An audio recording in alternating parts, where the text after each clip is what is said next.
Hello guys welcome to our channel. నేను మీ anchor Teja. ప్రస్తుతం మనతో పాటు సీనియర్ ప్రొడ్యూసర్ నట్ కుమార్ గారు ఉన్నారు. ఆయనతో మాట్లాడే ప్రయత్నం చేద్దాం. సార్ నమస్తే అండి.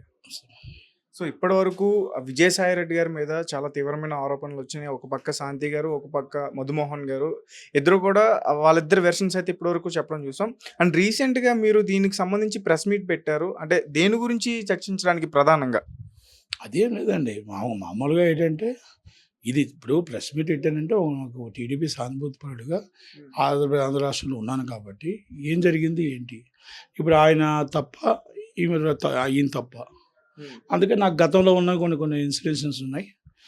మనవడు విజయసాయి రెడ్డి గారు బాలా కుమారుడు అని తెలుసు నాకు, కనుక కొన్ని పెట్టాము. ఆయన ఏమైనా రియాక్ట్ అవుతే ఉన్నవన్నీ పెడతాం బయట. అంటే సుప్రీంకోర్టే చెప్పింది కదా సార్, అంటే 18 ఏళ్ళ నిండిన వాళ్ళు అమ్మాయిలైనా అబ్బాయిలైనా సరే ఎవరైనా సరే వాళ్ళ ఇష్టం పెళ్ళి అయిపోయినా సరే మీరు కలిసి ఉండొచ్చు, లేదంటే విడిపోవచ్చు అని చెప్తుంది కదా. దీన్ని ఆ రకంగా తీసుకొచ్చని చాలామంది కొంతమంది అనలిస్టులు చెప్తున్నారు, పొలిటికల్ అనలిస్టులు. సో దాని గురించి మీరేం చెప్తారు? మేము అది అనట్లేదు కదా, అది ఒప్పుకుంటే పోయే కదా, ఇంకా మేము ఎందుకు దానికోసం అంటాం. మేము సుప్రీంకోర్టు ఆర్డర్ ఉంది, మేము దాన్ని తప్పనట్లే. రాష్ట్రంలో ఇదే ప్రకారంగా చేస్తామని వైసీపీ గవర్నమెంట్ని అనౌన్స్ చేయమనండి. వైసీపీ గవర్నమెంట్ని అనౌన్స్ చేయమనండి. మా విజయసాయి రెడ్డి గారు ఇలాగే మాకు ఆల్రెడీ సుప్రీంకోర్టు ఆర్డర్ ప్రకారం ఇలా ఉంది కాబట్టి మేము ఇలాగే లివింగ్ చేయొచ్చు, మేము రిలేషన్షిప్ పెట్టుకోవచ్చు అని చెప్పి అనౌన్స్ చేయమనండి. అంబటి రాంబాబు గారిది అన్నీ కూడా లైన్ క్లియర్ చేసేసి ఇవ్వమనండి. ఎందుకు గోలా ఆలయాలు కొట్టుకుంటున్నారు. ఇది వైసీపీ పార్టీ నైజం. ఇది వైసీపీ పార్టీకి ఇదే మాకు కొత్త కాదని చెప్పమనండి. తప్పే ఉంది దాంట్లోనే. మేమేం అనట్లేదు నువ్వు చేసుకోవద్దు లేకపోతే ఇంకోటి అని అనట్లేదు. తప్పు మేము ఆ తప్పు పట్టట్లే.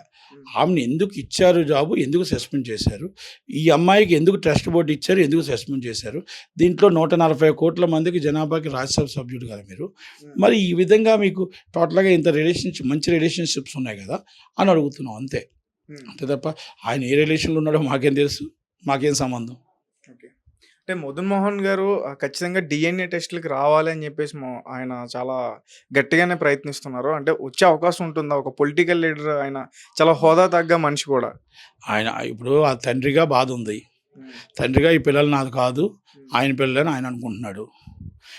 అవునా కాదా అనుకున్నది వాళ్ళు నిరూపించుకోవాలా. అది మనకు సంబంధం లేని ఇష్యూ కదా. ఆ భర్తగా ఆయన బాధ ఆయనకుంది. భార్యగా ఆమె చెప్పింది, ఆమె చెప్తుంది. విజయసాయి రెడ్డి గారు నిజాయితీపరుడు అయితే వచ్చి డిఎన్ఏ టెస్ట్కి వచ్చి నాకు సంబంధమే లేదు, అసలు నోవే కన్సర్న్ అని చెప్పాలి. చాలా లింక్స్ కనబడుతున్నాయి. ఆయన మాట్లాడిన మాటలు కూడా నేను ఆయన అమెరికా పంపించడానికి నేను ఎంతో హెల్ప్ చేశాను, ఏదేదో చెప్పుకొస్తున్నాడు ఆ ప్రెస్ మీట్లో. అంటే ఏమీ సంబంధం లేనివాడికి ఇవన్నీ ఎందుకు చేశాడు? ఏమీ సంబంధం లేనప్పుడు ఆయన ఎందుకు చేశాడు మదన్ గారికి? అంటే ఎక్కడో ఉంది కదా కరెక్షన్, ఎక్కడో కొడుతుంది కదా. అంతే.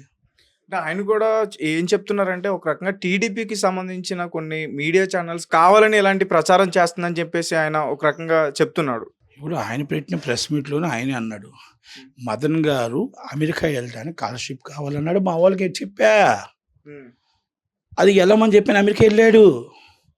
అంటే ఆయన్ని అమెరికా పంపించి ఆమె భర్తని మీరు అమెరికా పంపించవలసిన అవసరం మీకేమొచ్చింది? ఇది గవర్నమెంట్ సొమ్మును దారాదత్తం చేయాల్సిన అవసరం ఏమొచ్చింది? మరి సబ్సిడీ ఎందుకు ఇవ్వాల్సి వచ్చింది? మరి మీకు అంత రిలేషన్ లేకపోతే అక్కడ దాకా ఎందుకు వెళ్ళారు? మీ ప్రెస్ మీట్లో మాటే, నేను చెప్పట్లేదు ఈ మాట. అంటే అంటారు 10 మాటల్లోనంటే ఎక్కడో ఒక మాటలో పడిపోతారని, దొరికిపోతారని. మరి విజయసాయి రెడ్డి దానికి సమానం చెప్పాలి కదా. అయితే మరి గత వైఎస్ఆర్సీపీ పార్టీ 5 ఏళ్ళ నుంచి పరిపాలించింది కదా, ఈ మధుమోహన్ అనే వ్యక్తి అప్పుడు ఎందుకు బయటకు వచ్చి చెప్పలేకపోయాడు? ఎవరికి భయపడవచ్చు, భయపెట్టవచ్చు, భయప్రాంతులు అవ్వచ్చు, ఇవి గవర్నమెంట్లో ధైర్యం రావచ్చు, అంతే. మరి అంతకుముందు ఎందుకు సస్పెండ్ చేయలేదు ఆమెని? ఇప్పుడు ఎందుకు సస్పెండ్ చేశారు? అంతే కదా. సార్ అలాగంటే విజయసాయి రెడ్డి గారికి ఏదైనా వైఎస్ఆర్సీపీకి సంబంధించిన పార్టీ లీడర్స్ కానీ ఎవరికైనా ఏదైనా ఒక మాట బయట నుంచి వచ్చే వాళ్ళు మీడియా ముఖంగా అందరూ కూడా ఖండిస్తారు. కానీ ఇక్కడ విజయసాయి రెడ్డి గారి వరకు చూసుకుంటే ఇప్పటి వరకు వైఎస్ఆర్సీపీలో మాజీ మంత్రులు ఎవరు కూడా వచ్చి ఖండించట్లేదు. వాళ్ళ పరిస్థితే బాగోలేదు, అందరూ అదే పరిస్థితులు ఉన్నారు.